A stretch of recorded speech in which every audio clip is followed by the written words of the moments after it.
What show on a Thursday can you go from Atlanta to Lima to Seattle? I believe that answer is one show. And for that, we go to the man in his studio space and find out what's going on in the land of Nico Moreno. Look at you. What's going on, John? It's a late night for you, brother, wasn't it? Extremely late. Got here about 12:30. I had to upload some videos.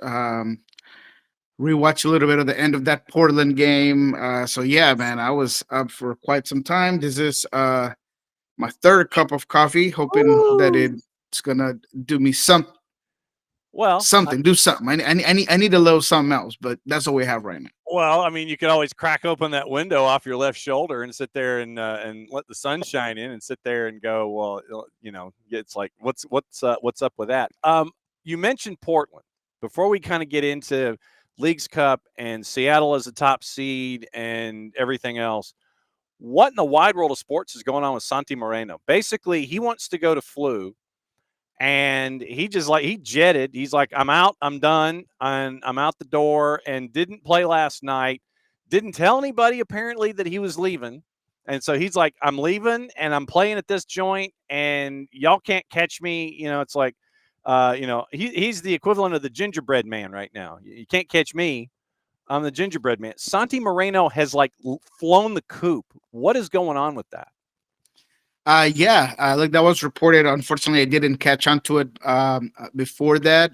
But this is something that Santiago Moreno, he's dealt with issues like this with his clubs in the past, and he is definitely a very talented player that unfortunately, and this is my opinion, he doesn't have the right circle around him. And I think that his agents and the people who handle that sort of situation for him don't necessarily have him take the best decisions.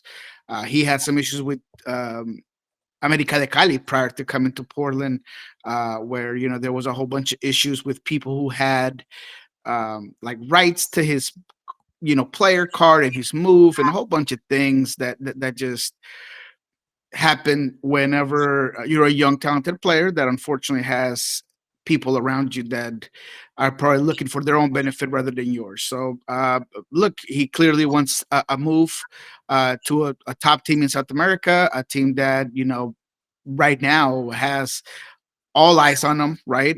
They are a team that just have recently moved a guy like John Arias down to the Premier. They're definitely a team that can be a stepstone to Europe, or it could just be a team that you are a powerhouse in South America. So there's always ways around to get your way that way. But what he is doing right now is just unexcusable. It is unprofessional, and more importantly, when you have a team like Portland, where there's a leader like Diego Chara, who I know, has taken and had a lot to do with Santi Moreno's initial adaptation into Portland. Like that's a slap in the face for someone like that. I will get a little bit more into this. I will reach out to some contacts that are at Portland to figure out, one, what does the group think about it? What are the players? What's the feel of your teammate just kind of leaving you high and dry like that in the middle of a tournament where now Lassiter is the one that's taken over that position, and what's going on with him. But it is an unfortunate situation. I don't think that's the right way to go about it, and I don't know if even that's the right way to go against Portland. Portland might be willing to just say, hey, look, we don't want to trade you, now you're doing all of these things, and we're just gonna file something with FIFA, or do whatever you want, but you're under contract, that's it. Yeah, and so he's decided just to go AWOL, unexcused absence. Ned Grabavoy saying as much, and it's like, we don't want to sell him. He said that he's leaving. He left, and so it's an unexcused absence. I just saw that come across my bow last night, and I'm like, oh, we got to file that one away. Your late night, which has necessitated your third cup of coffee, gave Seattle the top seed, number one in the standings in the MLS side. And it is coming down to the last match day, more on the MLS side than the Liga MX side. If I did the math correctly, I think basically Juarez just needs not to lose, and they become team number 4, and they would be the one to advance with just the extra point. Seattle takes care of business late last night, and it's all good on that end. And so it's a 2-1 win, and you end up with running the table, highest goal differential, and it was a late red. Didn't necessarily make a whole lot of difference as Musovski scored in the 87th to make it 2-1. 3 for 3, and now you just wait for everybody else before you get back into playing midweek and weekend all over again. Yeah, look, I mean, Seattle was the most dominant team across both sides, both Liga MX and MLS. Win all of their games, highest goal differential. They did it with rotating a lot of players, seeing a lot of new faces, and trying to figure out what's next. And I think that's credit to Brian Smetzer. I think it's credit to this group of talented players.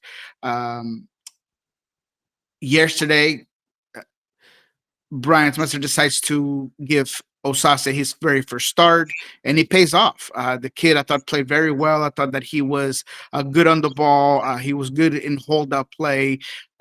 He initially was having a little bit of trouble getting on the ball, but eventually, when he did, I thought he made it count. A couple of nice little finesse plays that are always good to see from a young player. Well, youngish, right? Youngish player. Yep. And they're all positive signs. Not to mention the fact that ultimately his biggest attribute, the what Brian called was going to keep him in this league, is that tenacity, that ability to go and get the ball. He is just phenomenal when it comes to winning aerial duels, and he does it consistently. He has great technique for it. He's shown it both at the Tacoma Defiance level as well as with the Seattle Sounders, and he paid off yesterday. I thought that Seattle, despite conceding first and getting a gut punch right before the end of the first half, because they get a PK. It's awarded to Seattle. Alvarez gets on the ball, and the penalty marker puts it on the left post. That was a big missed opportunity. And a minute after, right after that, Cholos goes across and has a phenomenal shot on top of the 18 that puts Tijuana with a 1-0 lead right before half. So it takes a confident team. It takes a team that can get to a situation like that, trust the system, make the adjustments in the second half, because I do think that the Seattle Sounders had a bit of a slower start than they wanted, and they're able to come in and have the right intensity to start off the second half. They push Cholos back even farther than they already were, because to be honest, El Loco Abreu was very comfortable just assuming pressure, holding through pressure, bunkering down, and playing off of the counter. But Seattle did right to break them down, and it started with the Osase goal. Then later, Danny Musovski comes off the bench, puts the second one away. There is also another goal that gets taken off because of an offside position. So Seattle just, in my opinion, continues to generate a whole lot of offense. For those of you that love stats, they had a XG of 4.4. They shot, I believe, 26 times overall in this game. I thought that they dominated statistically this game, and in the moments where maybe things looked a little dicey, and Cholos was a very physical team, although I will say they also rotated. I mean, they knew they were out. Sebastian Abreu knew that he had a game that is important for him in the domestic play, and therefore he rotated. No Gilberto Mora, a lot of changes there for that Cholos team. But Seattle takes care of business, and that's what really matters here. I will say this to just conclude. I think that Seattle did a great job at finding out what they could use. Reed gets a start. I thought he was very good. Kalani got a start. I thought he was very good. Ryan Kent, I thought it was okay. He's a guy that's still trying to find his feet. I thought that initially in the first half wasn't very effective, but another great performance by Ryan Kent, gets the assist. in the Osasa goal. So, that is credit to Ryan Kent. So Brian Smetzer moving the right levers. Now they move on. They'll play the Galaxy with some rested legs as well. So I just think that Seattle and Brian Smetzer did a very good job at this group stage in league's play, and they are now the top team, and they'll figure out who they play next. To the way you started the show, I will also say that if Juarez wins and they beat Red Bulls, they Hmm. would become the third team, and Seattle would be forced to play Tigres, which that's kind of a bummer. If you are the number one team in the group stage and you have to play Tigres, it's not the way you probably saw that going. Uh-uh. So hopefully, for Seattle's interest, they're probably rooting for Red Bulls at this point. Yes. Yeah. Right now, Liga MX says it is once again Juarez, 5 points. If, like I said, if they end up with the draw and lose in the shootout, you finish with 6, and you're going to keep that +3. So that would put them ahead of Puebla and knock them in as the 4. If they win in PKs. It's 2 points, still knocks Puebla out. Tigres is the 4. Seattle would play in the crossover. And then if they win, it would be 8, and you would imagine greater than. And so Tigres once again drops. And so you're staring at all these things and you're sitting there going, man, can things just stay the way that they are? Can Juarez lose? You are rooting for Red Bulls massively if you are Seattle coming into tonight. Absolutely. I mean, Tigres is a quality team. They are clearly the more talented team, and they're a club that is used to winning this sort of tournament. So I definitely would not want to face them. Not to mention the fact that, for all things accounted last night, as we talked with other media members, if it's Puebla, Seattle would host. But if it's Tigres, Tigres would choose the location of that particular game. So that's yet again another thing that Seattle would go and have a disadvantage of. I'll add two things about yesterday's game. Mhm. Both coaches had some pretty interesting quotes. On the side of Brian Smetzer, he called Danny Musowski the Messiah, the Messiah, and my Oh, jaw man. almost hits the floor when he said that. Obviously, he said it jokingly, but he said, he saved the team one more time. And Sebastian Abreu, man, he went all in on. He understands that the rules were set prior to this tournament, and that's why he's not making it an excuse. But he said that Mexican teams are in a clear disadvantage, and his team was in a clear disadvantage going into this game because Seattle team players, kind of paraphrasing here, but they got to be home. They got to eat some pasta, some chicken, some nice salad, sleep in their own beds, and then just kind of roll up here and just play this game while his team has been having to travel, been having to stay out. And he definitely thinks that with some meaner words, he said that they're kind of treated like just a team that has to do whatever, while Seattle and the other MLS teams get to have all of the privileges and things like that. So interesting point. I've said in the past that Leagues Cup at some point is going to have to make some adjustments and make it a little bit more of a two-way, at least in the later stages. But as you and I both know, John, the money's here. Liga MX knows that they want those ticket sales here rather than in Mexico. So sometimes it could be a double-edged sword there for Liga MX. Yes, and that's one of the things that I'm hoping gets addressed at some point with travel issues and trying to cross borders and things like that, where you can have those home matches in the phase one, in the phase one stage, where you can be at some of those fantastic venues, whether it's the Estadio Akron, the Mesio Diaz, the home of the Kraken at Mazatlan, a lot of cool venues that I hope eventually get brought into this process when things can be a lot easier. When you look at phase one in general, now that we're wrapping up phase one, what have been some of the surprises for you, and what have been some of the disappointments for you? Yeah, I mean the surprises are mainly on the Liga MX side.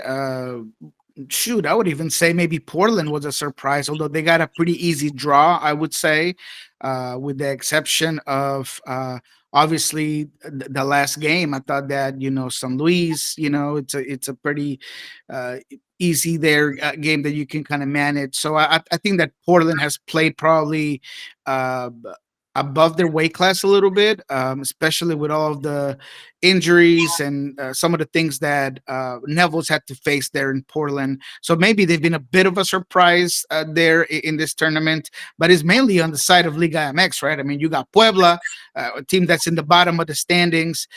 You got Juarez, another team that's at the bottom of the standings, and they are kind of pushing while the Grandes like Chivas, Cruz Azul, Monterrey, all those are there and gone. So, in terms of disappointments on the side of MLS, I would say San Diego. They fought hard, but they just seem to be a dollar short every single time in those Dwyer doesn't need games. to get a doesn't need to get a red and lose his head either. Absolutely, yeah. You don't have to kick the players. I mean, keep your head, cool, man. I mean, you're an important player. What are we doing here? Uh-huh. They are clearly a team that also lost a striker that they certainly need, and they felt that without a doubt. But Orlando too. Orlando's a team that even now they're still looking. They're on the outside looking in, despite putting a show on Necaxa, right? I mean, Luis Muriel gets a hat trick, a guy that hasn't scored since May, a brace for Martin Ojeda that is one of the best cams in MLS right now. So they're a team that was also interesting because I had them going through and they kind of struggle in their own way. And now they're hoping to get some results, or they would have had a very good last game, but with nothing to kind of show for it. All right, now that you have Leagues Cup Phase 1 done, we get to go to the knockouts and the quarters and go midweek weekend, midweek weekend. Guess what? We still have matches now for the back to getting to normal in MLS.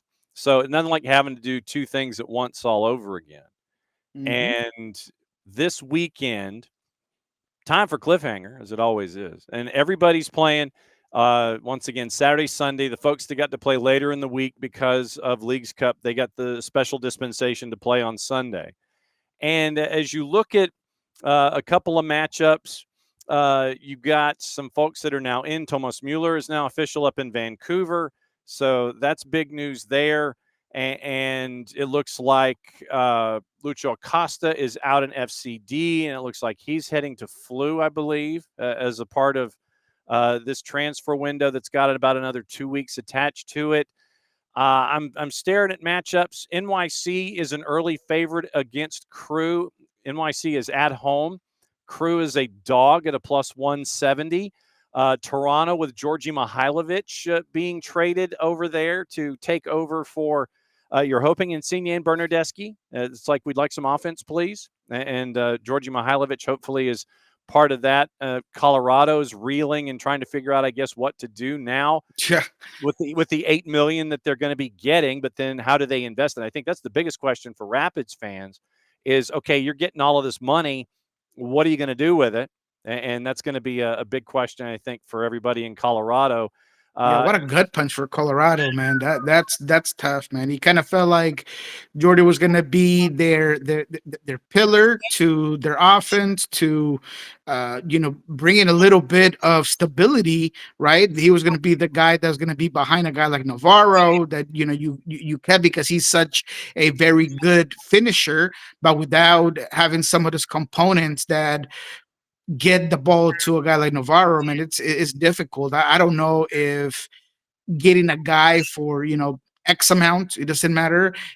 There's going to be an adaptation. There's going to be a learning curve. So yeah, that's tough for Colorado and Toronto. It's not like they're going to go anywhere this season, but I guess they get their guy to help them rebuild the house on fire that club and organization has been for the last 5 years. But I do like the Columbus numbers. I would definitely take Columbus. I would take Columbus. I would take the goals on this one, the 3.5. New York City, look, for all accounts, they are a team that, in this League's Cup, they showed us once again how inconsistent they can be, how erratic they can be at times, how they can lose their heads a little bit, and probably the only sense of stability offensively.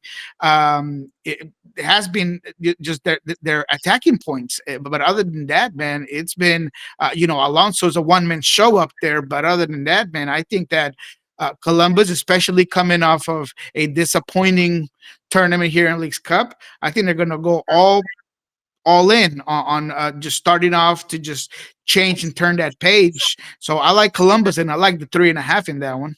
Plus 141.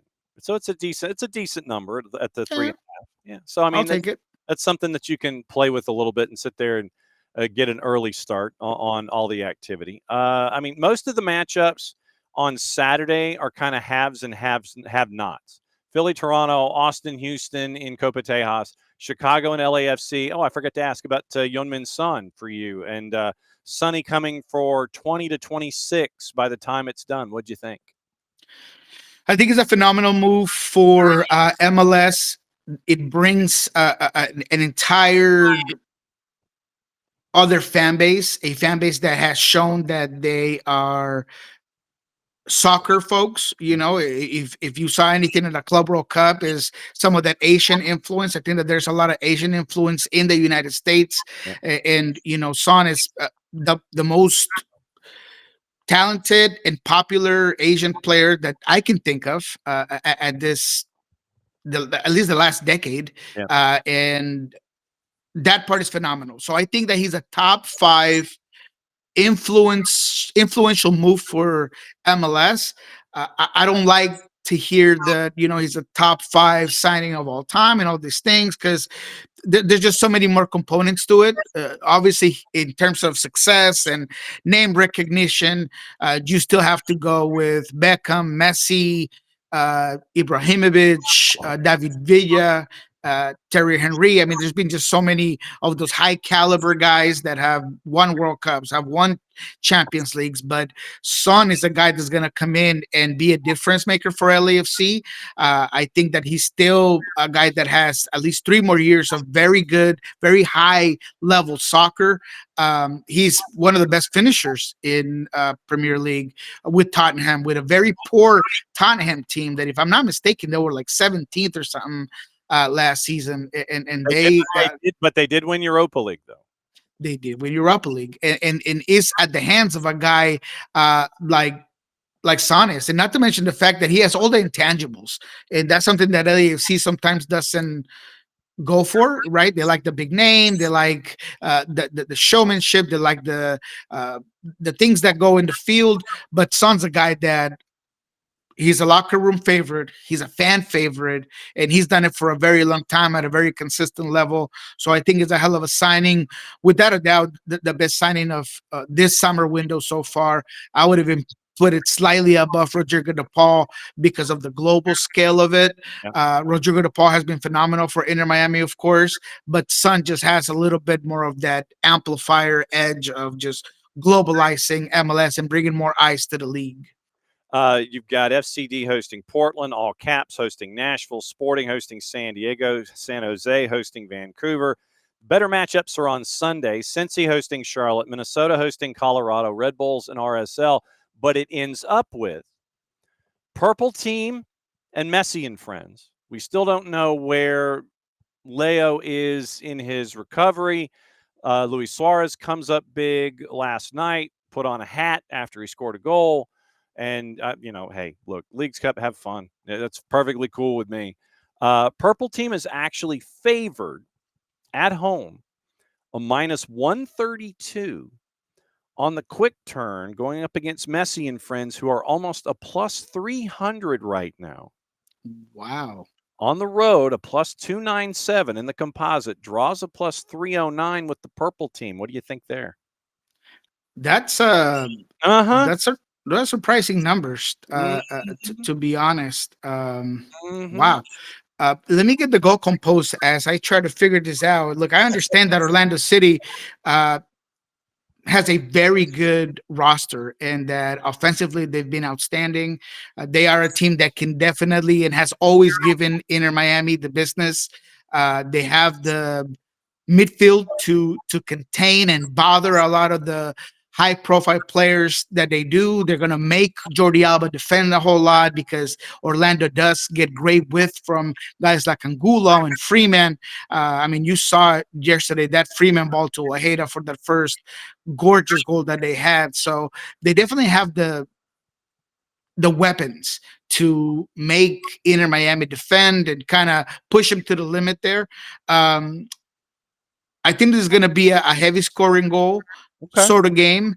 Uh, I actually like the draw, and I like it. At 3.5 at the very least. I'm sure that the numbers won't be great for that because They're not. they're. It's a minus 101, basically a break even at 3.5. Yeah, exactly. But I think it's going to be an interesting game. I don't know if I would necessarily take Inter Miami because I do think that even with the Rodrigo De Paul factor, uh, Orlando's just a better team, and Orlando is in great form. Yeah. And if Luis Muriel can continue to be this effective and be this good, I mean that Orlando team is going to shoot like a cannon here for the rest of the season. Not to mention the fact that they have so many options with Ramiro Enrique, and they're a very deep team.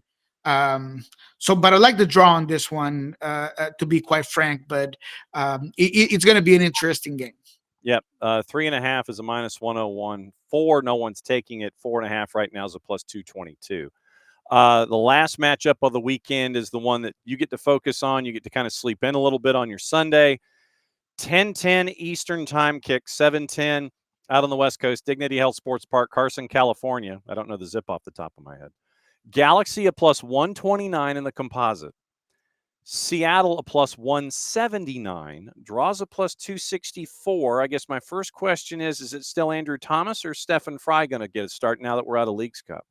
That's a great question. I think that it will be Stefan Fry. Brian Smetzer basically said that he's going to give Andrew Thomas this tournament, talking about Leagues Cup.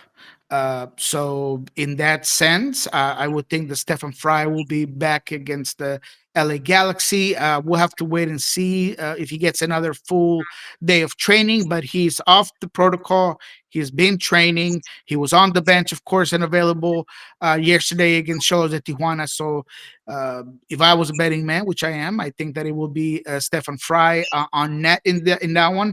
I actually think that Seattle's going to go with their best starting 11, and they're going to go to LA. They're going to make a statement that what you've seen both from this team in leagues play after the Club World Cup and during Leagues Cup, that they're the team to watch in the Western Conference. So to me, I'm taking Seattle. I'm taking Seattle on the road. I think that they're going to have a multiple goal winning game. Pedro de la Vega was a guy that as soon as I saw that he wasn't going to start against Cruz Azul, I knew he was going to be a starter against the LA Galaxy. So to me, despite LA Galaxy probably tonight trying to figure out if they can get enough goals to advance in Leagues Cup, because there is a possibility there. I think that's their best way to have something to rescue this 2025 season. So they're going to be focused on that. And against the Sounders, I just feel like they're going to have some tired legs. They're going to have some mix of emotions back into the league play, and therefore I think Seattle will win that game. Not to mention the fact that I think Seattle, and we'll see what happens on Friday. But they're staying pretty healthy now that Stefan Fry is back. You're still waiting on Jordan Morris, of course, but Stu Hawkins is getting a lot of closer. You're getting a lot of guys back. JP, he should be available for all senses, not just yet against LA Galaxy, but soon enough next week. So I think Seattle, man, they're starting to trend.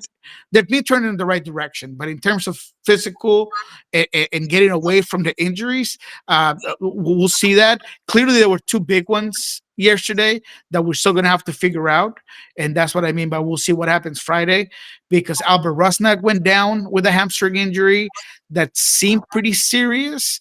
I mean, you just don't usually see him that discomfort as he comes off. And then Ryan Kent, clearly Albert Rusnak is the bigger injury out of the two. I think Ferreira did a good job at playing that 10 position yesterday. He's played it before. He's a guy that's a cerebral guy that's a very good passer. So I think that he could hold the fort while Albert Rusnak comes back. But those are kind of the two that we'll be looking at going into Friday. Absolutely true. And so, cut the promo for me. What's going on? What do folks need to expect? Where can they watch you? Letting folks know what's going on the TVs and all the things. Where can they go? Yep, of course. We're going to have, as always, what we learned this week with Jeremiah Shan. We'll break down Wednesday's game, yesterday's game, as well as we'll give you the latest on both of those injuries that I just talked about. We'll try to figure out what the lineup's going to be against the LA Galaxy. And then on Monday, we'll do Loving Scorchers kickoff with Ari Lindenwall. I was also on their live feed last night right after the game where we talked about a couple of these things, so go ahead and check that out too in Love and Scorchers, and of course all the stuff in Pulso Sports. If you want to hear from Sebastian El Loco Abreu about the defeat, about Leagues Cup, about the fact that he played in Rosario Central with Yemer Gomez Andrade back in 2013. Everybody knows that El Loco is a guy that played for 31 or 32 teams in his playing career, a very long career. So all those things you'll find at Pulso Sports. And you will find out the best of the information and the intel up at the Providence and Swedish Hair Emporium and Delicatessen, as you always do. I love you, my friend, very much. Be safe. Get some rest. Enjoy a cup of coffee number 3 up there. And as you balance life in Seattle and the Palouse, and we'll catch up with you next week. It's great to catch up. You're the man, John. And I'm really hoping that last little game, the first Leagues Cup win for Atlanta United, pushes this team in the right direction. Yeah, well, you and everybody else down here in the Southeast, my friend. We'll catch up soon.